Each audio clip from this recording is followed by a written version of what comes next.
अरे खुदा भी वक्त है कि तेरे कलाम में से हम सुनने को हैं। आज शाम खुदावन जी तो अपने खादिम के साथ हो और कसरत की बरकत देकर अपने जलाल के लिए तो इस्तेमाल करना।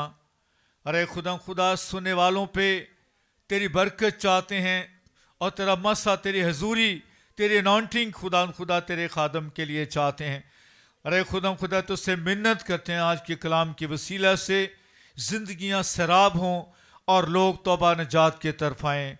अपना हाथ बढ़ा और बरकत दे, यीशु के नाम से दुआ मांगते हैं। तो हम खड़े खड़े खुदा के कलाम की तिलावत सुनेंगे। खुदा के कलाम मुकद्दस में से पौलुस रसूल का खत करंथियों की कलीसिया का नाम दूसरा खत, उसका 5वां बाब, उसकी 17वीं आयत की तिलावत को सुनेंगे। खुदा के कलाम के अंदर लिखा है, इसलिए अगर कोई मसीह में है तो वो नया मखलूक है, पुरानी चीज़ें जाती रहीं, देखो वो नई हो गई। खुदा के कलाम पढ़े और सुने जाने पर खुदा की बरकत हो। खुदावन तेरा शुक्र हो। आमीन। सब तशरीफ रखिए, बैठ जाएं।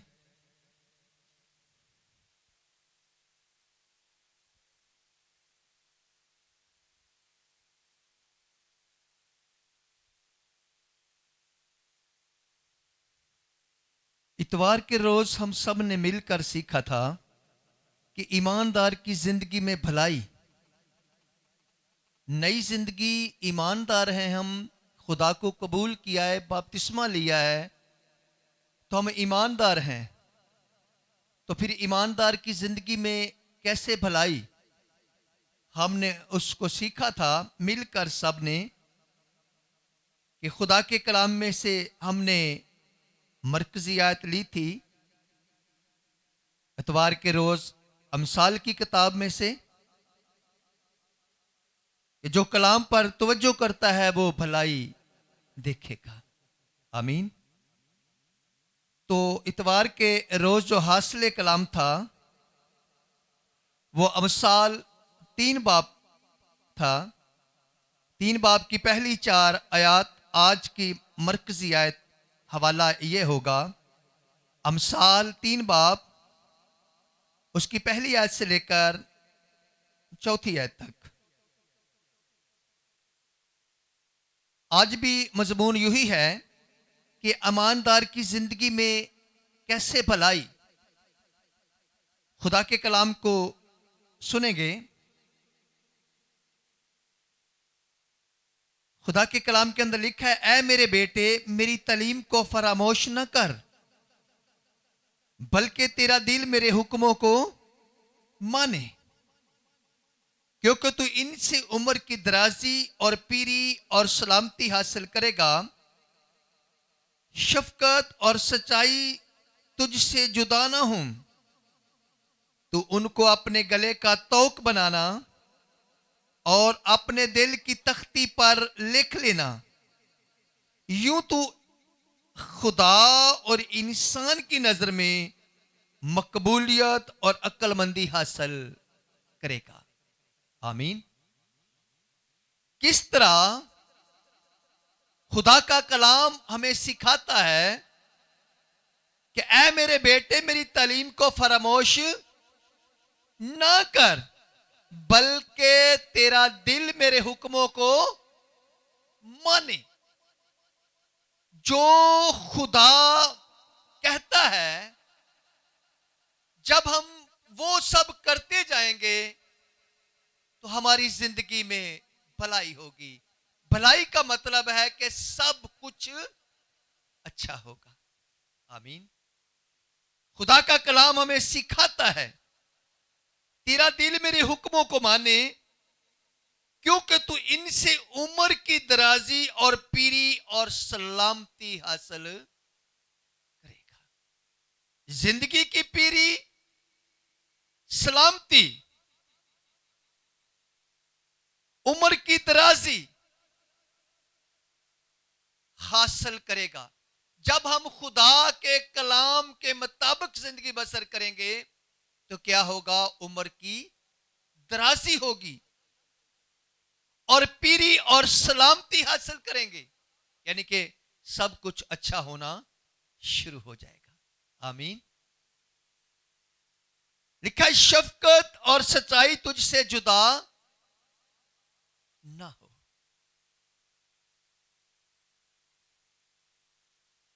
तू उनको अपने गले का तौक बना लेना, अपने दिल की तख्ती पर लिख लेना।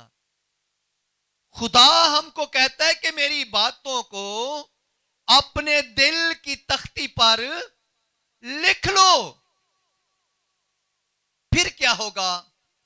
जब हम खुदा के बात कलाम की बातों को अपने दिल की तख्ती पर लिख लेंगे तो उसका अजर होगा, यूं तो खुदा और इंसान की नजर में मकबूलियत, यानी कि फिर खुदा की फेवर। मकबूलियत का मतलब है खुदा की फेवर तेरे लिए आनी शुरू हो जाएगी। जमीन पर इंसान तेरी फेवर के लिए खड़े हो जाएंगे, सब कुछ अच्छा होना शुरू हो जाएगा। आमीन। अगर जिंदगी में अच्छा नहीं हो रहा तो इन बातों को अपने दिल की तख्ती में लिख लो, अच्छा होना शुरू हो जाएगा, क्योंकि खुदा का कलाम सच और बरहक है। ये अजल से है। मैंने इतवार को सिखाया कि ये अजल से कलाम है, ये आम कलाम नहीं है, ये अजल से है, ये खुदा है, ये खुदा के साथ था। आमीन। ये वही कलाम है जो खुदा कहता रोशनी हो जा, इब्तिदा में तो रोशनी हो गई। खुदा कलाम करता गया, होता गया, ये वही कलाम है।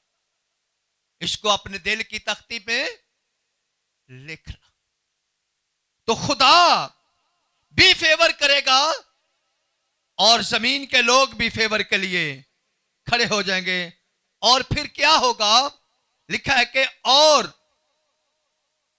अक्लमंदी हासिल करेगा।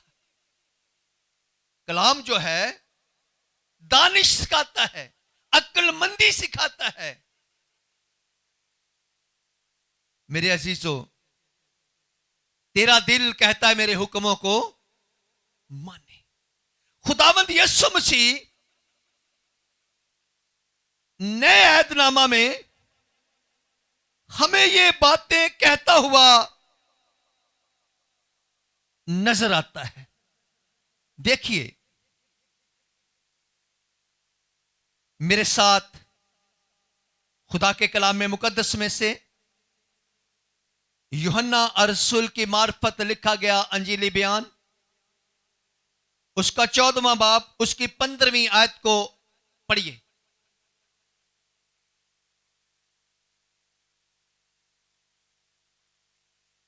खुदावंद यीशु मसीह कहता है, अगर तुम मुझसे मोहब्बत रखते हो तो मेरे हुक्मों पर अमल करोगे। कितने लोग खुदावंद से मोहब्बत रखते हैं?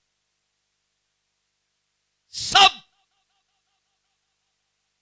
खुदावंद यीशु मसीह से मोहब्बत रखते हैं, तो फिर हम उसके हुक्मों पर अमल करेंगे। जो उसके हुक्मों पर अमल नहीं करता वो उससे मोहब्बत नहीं रखता। इसी चैप्टर की 23वीं और 24वीं आयत के लिखा है, यीशु ने जवाब में उससे कहा, अगर कोई मुझसे मोहब्बत रखे तो वो मेरे कलाम पर अमल करेगा और मेरा बाप उससे मोहब्बत रखेगा और हम उसके पास आएंगे और उसके साथ सकूनत करेंगे। जो मुझसे मोहब्बत नहीं रखता वो मेरे कलाम पर अमल की हुंदा है। अमल, अगर खुदावंद यीशु मसीह से मोहब्बत है, उसका हुक्म है मेरे हुक्म पर अमल करोगे। आमीन। फिर जिंदगी में भलाई होगी, फिर जिंदगी में सब कुछ अच्छा होना शुरू हो जाएगा। आमीन।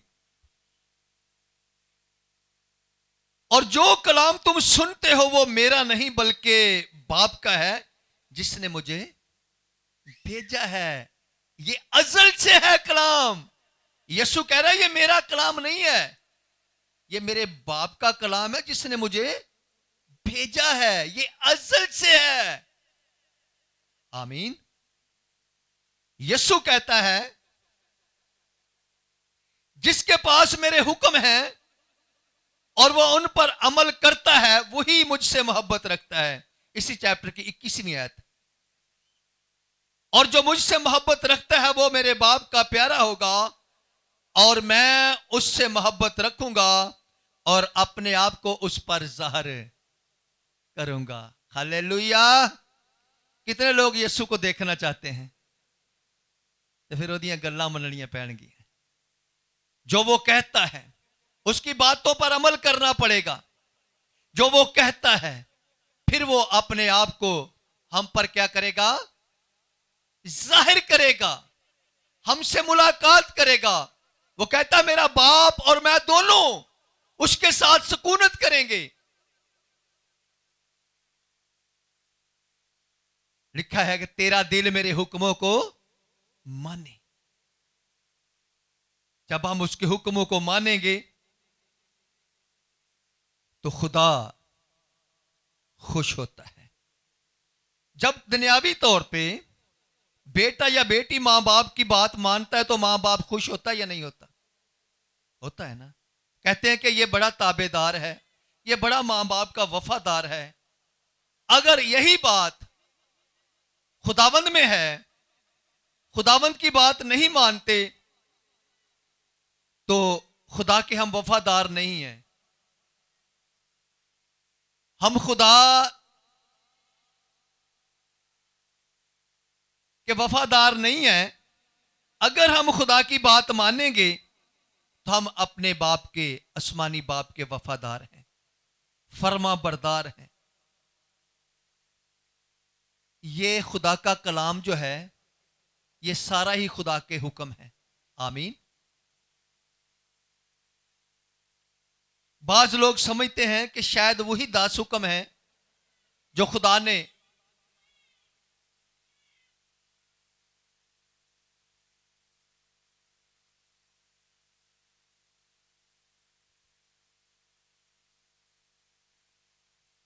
जब हम खुदा के हुक्मों पर गौर करते हैं तो खुदा कहता है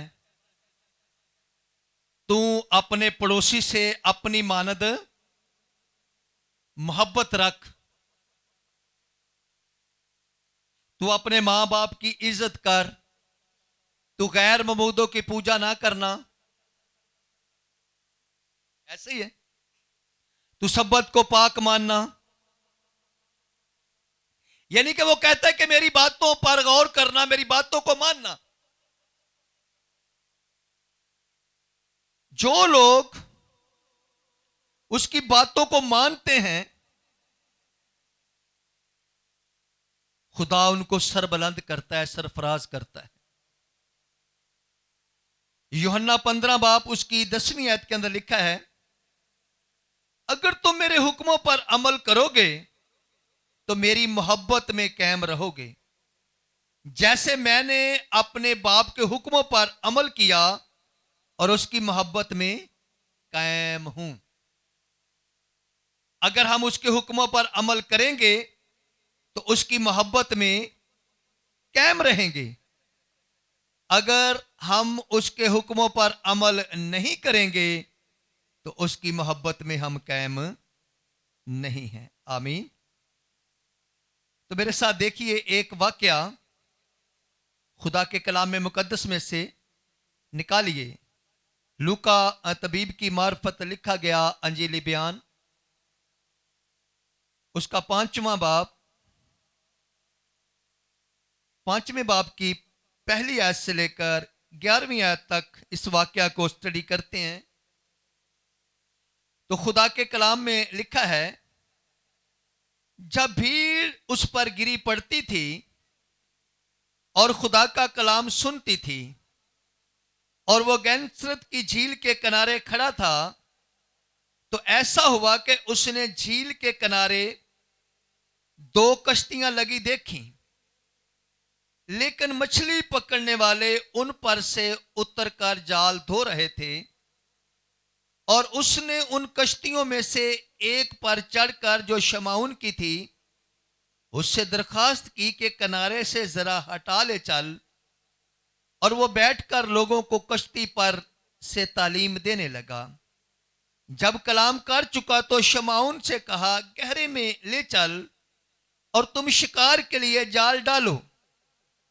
शमाउन ने जवाब में कहा, ऐ उस्ताद, हमने रात भर मेहनत की और कुछ हाथ ना आया, मगर तेरे कहने से जाल डालता हूं। और यह किया, और वो मछलियों का बड़ा गोल घेर लाए और उनके जाल फटने लगे। और उन्होंने अपने शरीकों को जो दूसरी कश्ती पर थे इशारा किया कि आओ हमारी मदद करो। बस उन्होंने आकर दोनों कश्तियां यहां तक भर दी कि डूबने लगी। शमाउन पतरस ये देखकर यीशु के पांव में गिरा और कहा, ऐ खुदावंद, मेरे पास से चला जा, क्योंकि मैं गुनाहगार आदमी हूं। क्योंकि मछलियों के इस शिकार से जो उन्होंने किया, वो और उसके सब साथी बहुत हैरान हुए।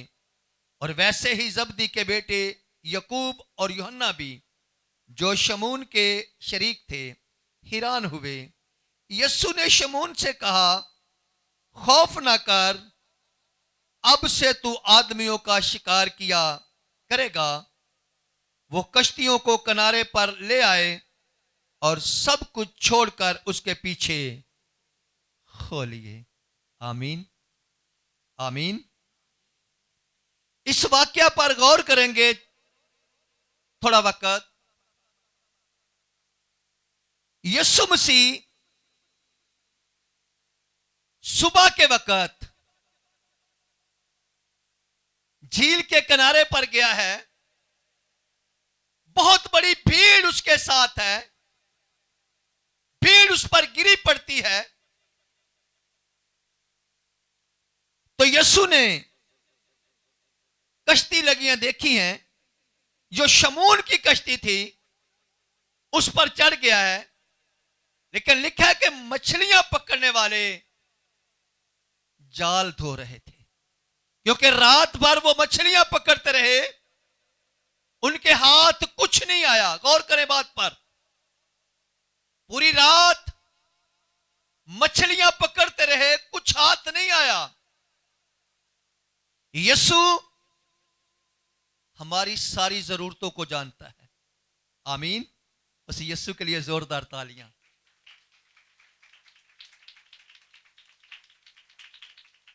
क्योंकि वो हमारे मांगने से पहले जानता है।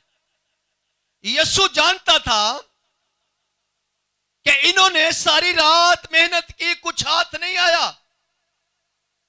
सुबह होते ही यीशु उनके पास चला गया उनको देने के लिए। Hallelujah, hallelujah.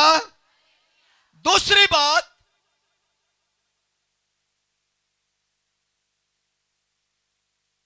शमून जो है, जो पतरस कहलाया, जाल भी धो रहा है, रात का थका हुआ भी है। हो सकता है उसको नींद ने भी तंग किया हो, लेकिन उसने कोई बहाना नहीं बनाया कि खुदावंद, मैं तो रात भर जागता रहा हूं, अब मैं घर जाने वाला हूं, जाल धुप गया है, जाल को मैंने धो लिया है, अब मैं अपनी कश्ती बांध कर जाने वाला। उसने ऐसी कोई बात नहीं कही। जैसे ही यीशु मसीह ने कश्ती मांगी, उसने दे दी है। वो जाल धोता रहा है और साथ साथ खुदा के कलाम को सुनता रहा है, खुदा के कलाम पर गौर कर रहा है।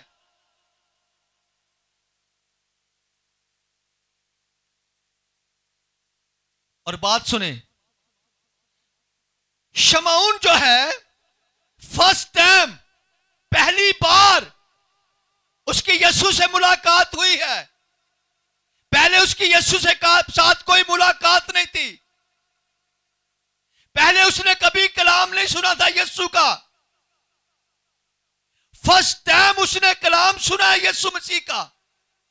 फर्स्ट टाइम यीशु मसीह से मुलाकात हुई है और फर्स्ट टाइम कलाम सुनने के बाद जब उसने गौर किया है, तवज्जो की है कलाम पर, अपने आप को बदला है, तब्दील किया है, अपनी जिंदगी को चेंज कर दिया उसने कलाम सुनकर।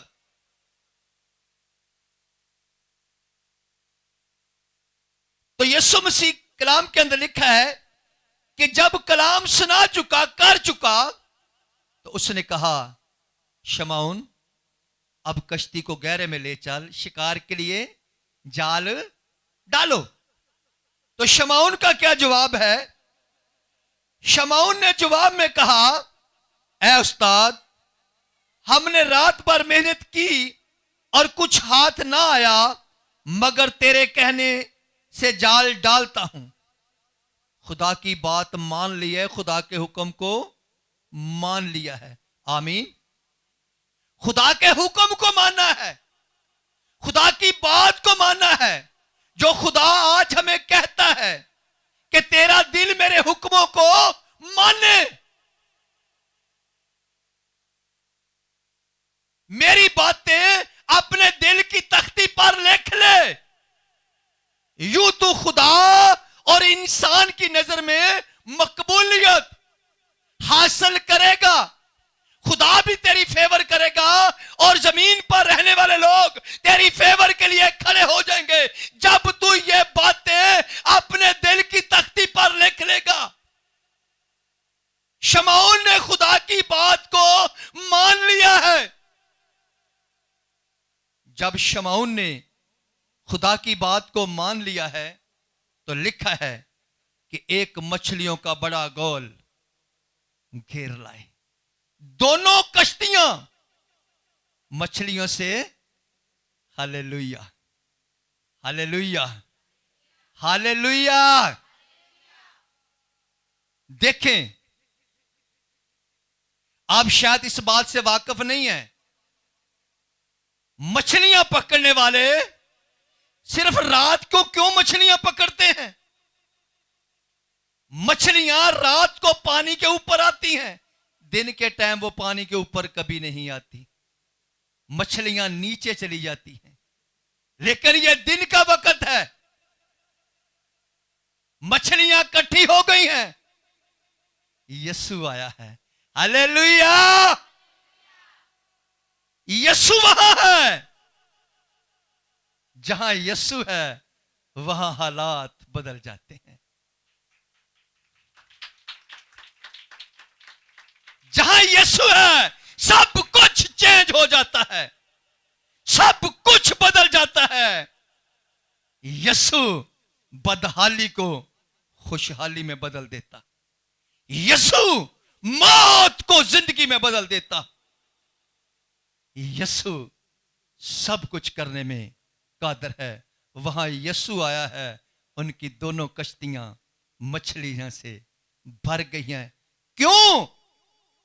शमौन ने खुदावंत की बात सुन ली है, खुदावंत की बात मान ली है। आज अपनी अपनी जिंदगी पर गौर करें। आज अपनी अपनी जिंदगी पर, मेरी बहन, मेरी बेटी, मेरे भाई बेटे, अपनी अपनी जिंदगी पर गौर करें। अगर हमारी कश्तियां खाली हैं तो यीशु की बात मानना शुरू कर दें।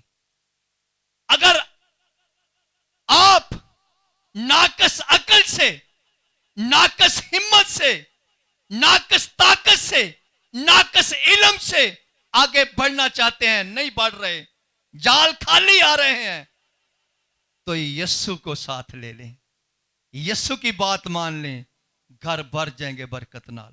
हालेलुया, भर जाएंगे बरकत से, मामूर हो जाएंगे आप बरकत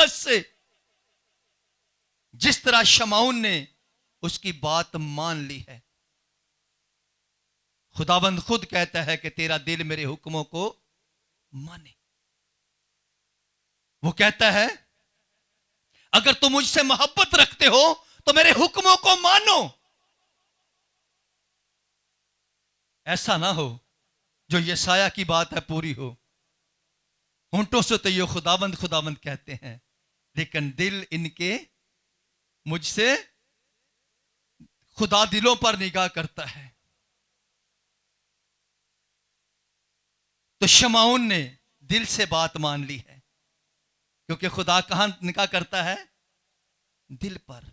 शमौन ने दिल से बात मानी है खुदा की। तो फिर शमौन खुदा को, यीशु मसीह को पसंद आ गया है। Hallelujah, hallelujah. जब पसंद आ गया है तो खुदा ने अपने लिए उसको चुन लिया है। कलाम बयान करता है तुमने नहीं बल्कि मैंने तुम्हें चुन लिया है।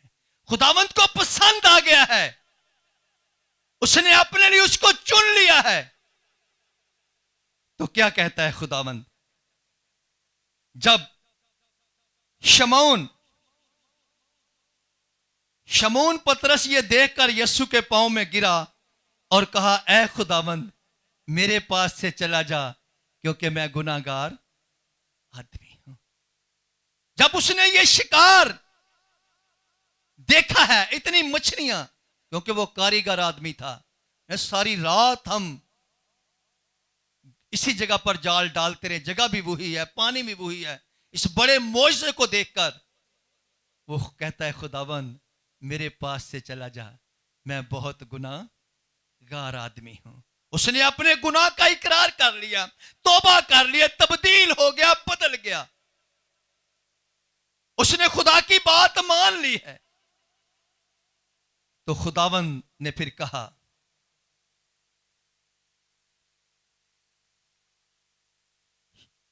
यीशु ने शमौन से कहा, खौफ ना कर, अब से तू आदमियों का शिकार है। हालेलुया। बदल गया सब कुछ, तब्दील हो गया, लाइफ चेंज हो गई, लाइफ स्टाइल चेंज हो गया।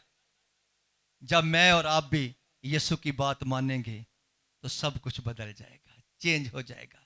शमौन मछलियां पकड़ने वाला, लिखा शमौन खौफ ना कर, अब तू क्या करेगा?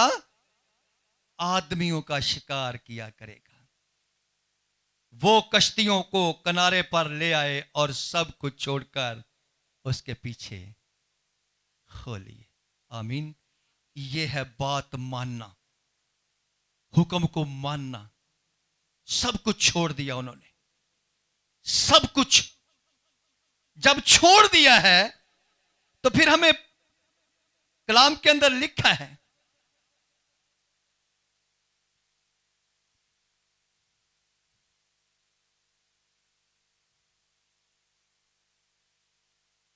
पतरस जो है, शमौन जो पतरस कहलाया, खुदावंद ने फिर उसका नाम भी चेंज कर दिया।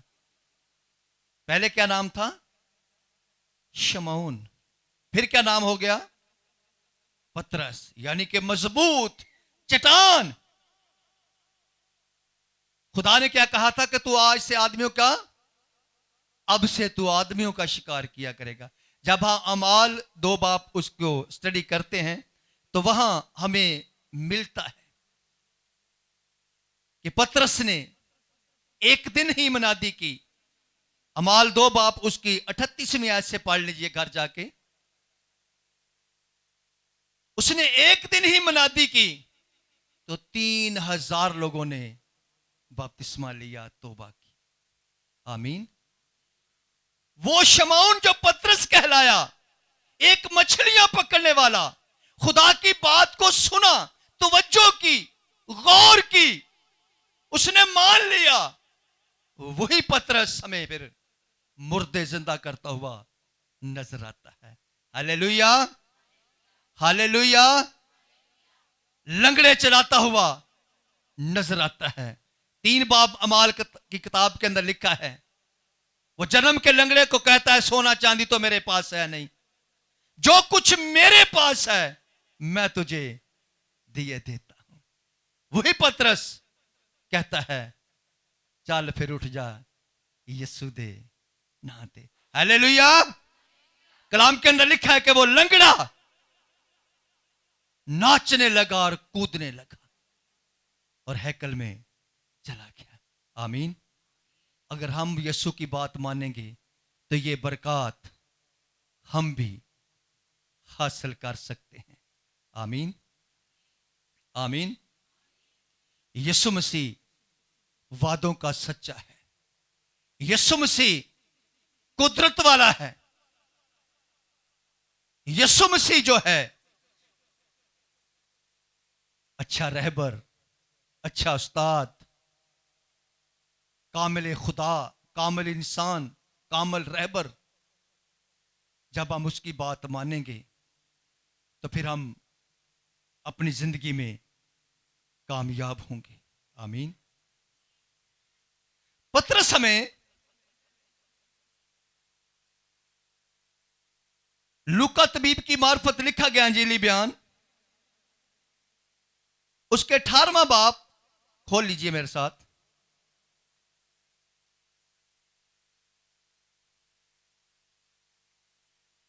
18वें बाब की 28वीं आयत में देखते हैं, 28वीं आयत से लेकर 30वीं आयत तक तो लिखा है, पतरस ने कहा, देख।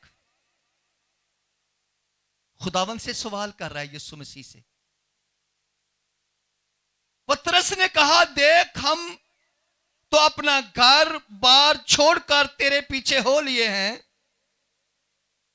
उसने उनसे कहा, मैं तुमसे सच कहता हूं, ऐसा कोई नहीं जिसने घर या बीवी या भाइयों या मां बाप या बच्चों को खुदा की बादशाही की खातिर छोड़ दिया हो और इस जमाना में कई गुना ज्यादा वो ना पाए और आने वाले आलम में हमेशा की जिंदगी। आमीन, आमीन। पतरस, उसके साथी यीशु मसीह के पीछे हो लिए, यीशु की बात मानने लगे। पतरस सवाल करता हुआ नजर आता है हमें, ऐ खुदावंद, हमने तो तेरी सारी बातें मान ली, जो तू कहता है हम करते हैं, जहां तू कहता है हम जाते हैं, हम तेरे पीछे हो लिए हैं, हमें क्या मिलेगा? यीशु के पास आने का अजर, यीशु की बात मानने का अजर। यीशु ने कहा, मैं तुम्हें सच कहता हूं, ऐसा कोई नहीं है जिसने सब कुछ छोड़ा हो। तो इस जमाना में कई गुना ज्यादा, आमीन, जो यीशु की बात मानता है, यीशु के पीछे आता है, इस जमाना में कई गुना ज्यादा, हालेलुया, कई गुना ज्यादा, और आने वाले आलम में हमेशा की जिंदगी। यीशु की बात मानेंगे तो इस जमाना में हमें कई गुना ज्यादा मिलेगा और आने वाले आलम में हमेशा की जिंदगी मिलेगी, क्योंकि हम उसके लोग बन जाएंगे।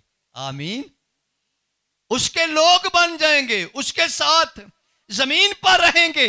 उसने वादा किया है कि जहां मैं होऊंगा वहां मेरे ही होंगे, मेरे लोग भी वहां ही होंगे, मेरे साथ रहेंगे। अगर जमीन का सफर हम खुदा के साथ उसके कहने के मुताबिक गुजारेंगे तो आने वाले आलम में भी उसके साथ रहेंगे। हमेशा की जिंदगी हमारी है। आमीन। तो आज हम खुदा के कलाम में से सीख रहे हैं कि ईमानदार के लिए भलाई, यानी कि सब कुछ अच्छा कैसे होता है, उसकी बातों को मानने से। आमीन। क्योंकि खुदा कहता है, तेरा दिल मेरे हुक्मों को माने, मेरी बातों को माने। तू मेरी बातों को अपने दिल की तख्ती पर लिख ले। कितने लिखना है? कितने लोग तख्ती समझते हैं?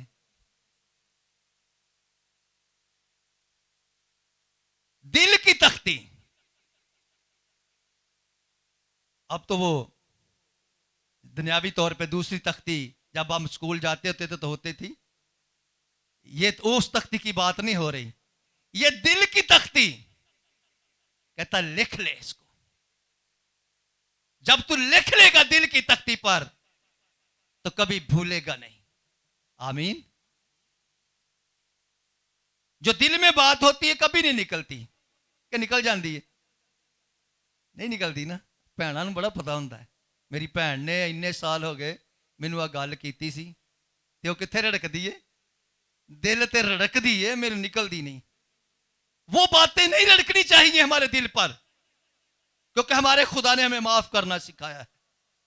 वो निकल जानी चाहिए।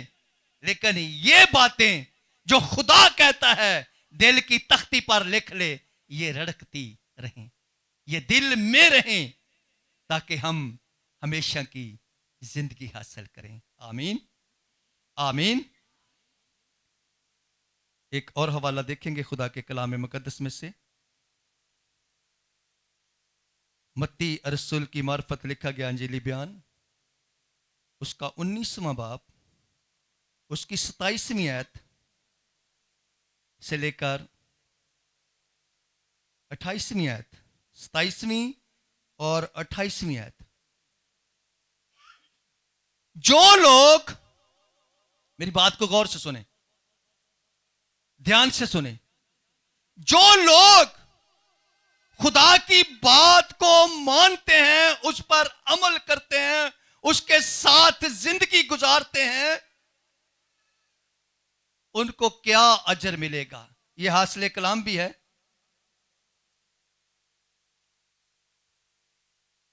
सुने, कलाम के अंदर लिखा है, मत्ती रसूल की मार्फत लिखा गया अंजीली बयान, उसका 19वां बाब, उसकी 27वीं और 28वीं आयत लिखा है। इस पर पतरस ने जवाब में उससे कहा, देख हम तो सब कुछ छोड़कर तेरे पीछे हो लिए हैं, बस हमको क्या मिलेगा? यीशु ने उनसे कहा, मैं तुमसे सच कहता हूं, जब इब्ने आदम नई पैदाइश में अपने जलाल के तख्त पर बैठेगा तो तुम भी मेरे पीछे, तुम भी जो मेरे पीछे हो लिए हो, 12 तख्तों पर बैठकर इसराइल के 12 कबीलों का इंसाफ करोगे। हालेलुया। उस जिंदा खुदा के लिए जोरदार तालियां। जो इतना बड़ा अजर,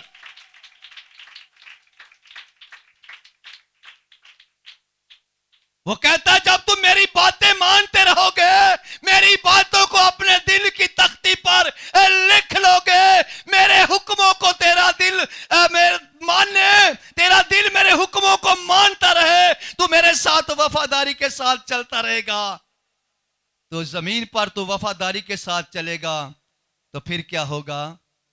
वो कहता है कि जब मैं बाप के तख्त पर बैठूंगा, हालेलुया। मुकद्दस पतरस ने, सुने, खुदा की बात को मान लिया, सुन लिया, अमल कर लिया, उसके पीछे हो लिया, तो उसने इतना बड़ा अजर। खुदावंद यीशु मसीह ने कहा, जो तुम मेरे पीछे हो लिए हो, जिस तरह मैं बाप के तख्त पर बैठकर इंसाफ करूंगा, तुम भी 12 तख्तों पर बैठोगे। हालेलुया। जमीन पर खुदा के साथ है तो आसमान पर भी खुदा के साथ रहेंगे। आमीन आमीन। कितने लोग उसके साथ रहना चाहते हैं? हालेलुया। तो फिर हमने बातों को जो खुदा कहता है अपने दिल की तख्ती पर लिख लेना है, भूलना नहीं है। खुदा कहता है कि तू इंसान की और खुदा की नजर में मकबूलियत हासिल करेगा। फेवर, जमीन पर लोग फेवर के लिए खड़े होंगे और आसमान का खुदा आसमान से फेवर देगा जब ये बातें हमारे दिल में होंगी। आमीन आमीन। फिर खुदा जो है अपने साथ हमें बैठाएगा। आमीन। रसूल आजम अपने खत के अंदर इस बात को बयान करता है, खुदावंद ने हमको आसमानी मकामों पर बैठाया। आमीन। खुदा फिर अपने साथ बैठाएगा, अपने साथ रखेगा। वो अपने वादे को पूरा करेगा कि जहां मैं होऊंगा वहां मेरे लोग भी होंगे। अगर उसके साथ रहना चाहते हैं तो फिर ये बातें हमारे दिल की तख्ती पर लिखी जाएं, क्योंकि तब ही हमारे लिए भलाई होगी। आमीन। खुदावंद आज के कलाम के वसीला हम सबको बड़ी बरकत दे और अमल करने का, ऐसा करने का फजल दे। अपनी गुजारिशात को उसके हुजूर लाएं, अपनी मुनाजात को उसके हुजूर रखेंगे। बहनों, अपने हाथों को बुलंद कीजिएगा। भाइयों, खुदा के हुजूर में दुआ मांगना शुरू करें।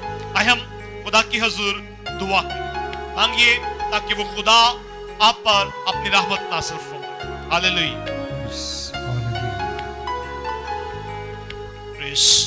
सदा सदामा सुन ले, सदामा सुन ले, सदामा सदामा सुन ले, सदामा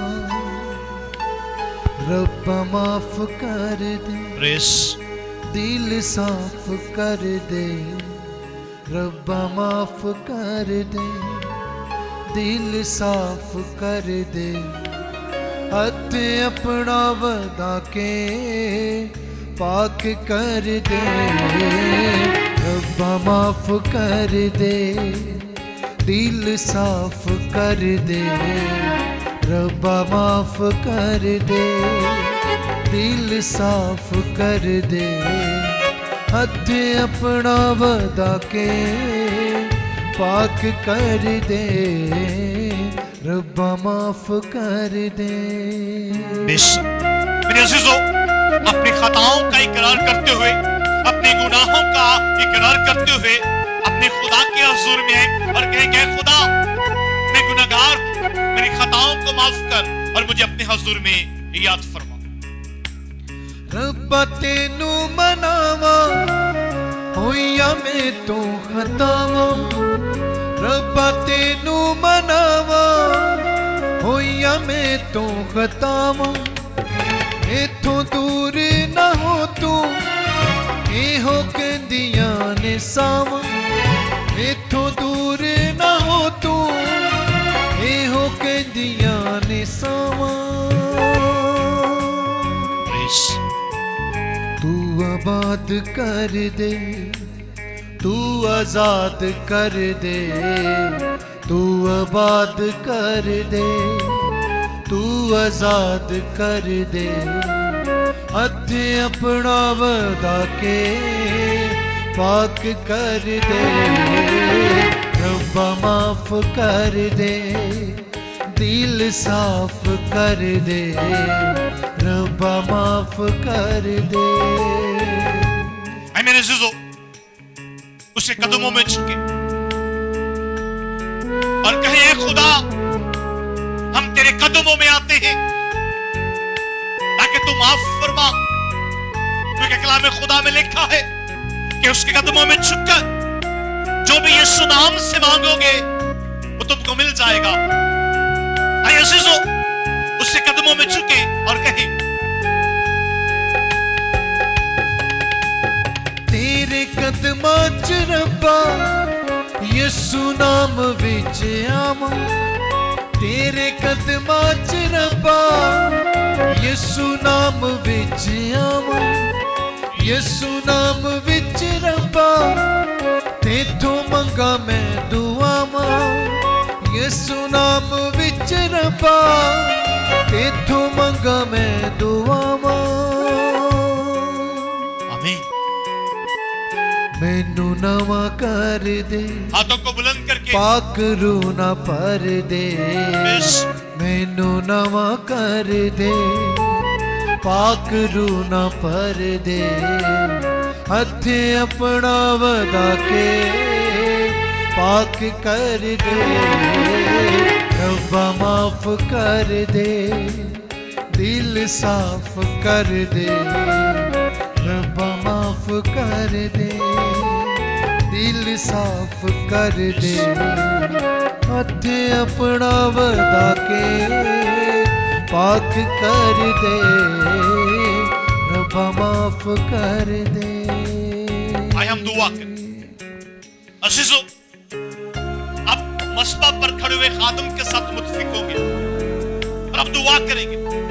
बरबर के खालिक और मालिक, अब मसीह यीशु में हमारे आसमानी बाप, हम तेरी शुक्रगुजारी करते हुए तेरे फाटकों में और हम करते हुए खुदा तेरी बारगाह में झुकते और तुझे सजदाए सर मौजूद होते आज की शाम है खुदा, इस पाक महफिल में इन बहनों और भाइयों के साथ मिलकर ऐ खुदावंदों के खुदा, मैं तेरे हुजूर मिन्नत और इल्तिजा करता हूं कि हमारी दुआओं पे अपने कान लगा। ऐ रब्बुल फाज खुदा, मैं तेरा खादिम होते हुए खुदा इन बेटों को बेटियों को रब्बुल फाज खुदा तेरे पाक मसबा के सामने लाता और गुजारिश करता हूं खुदा कि आज की शाम यहां से कोई भी खाली हाथ और खाली झोल न लौटे।